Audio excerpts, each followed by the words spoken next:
Okay, Jay, so before I put the feet on this darn thing, I smacked it landed pretty hard.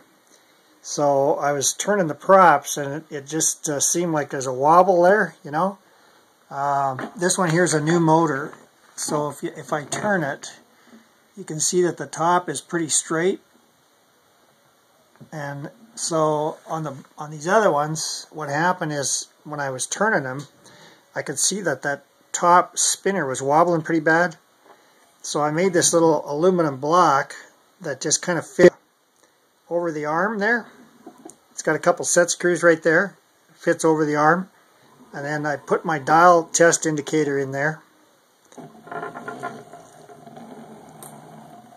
And so you can adjust it up and down, and you can adjust these by loosening these two screws. You can move this in and out.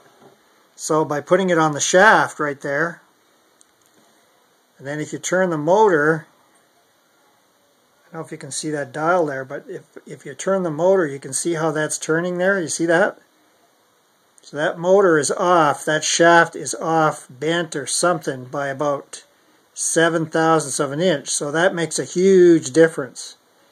And I checked the other ones, and there's 3 of them that, except the new one, that are bent. So I'm going to get some new shafts and put them in there. So that kind of sucks. But anyways, that's kind of the thing I made to put on there. So it just clamps on the piece of wood, and then that dial indicator just goes in there like that. Clamps on top. And then that little knob fits right there. Got to make sure it's kind of square there.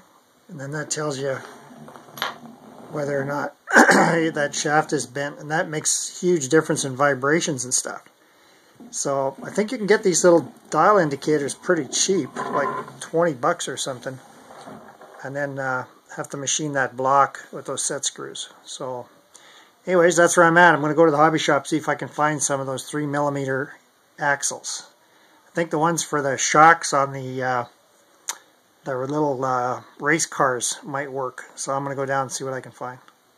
See ya.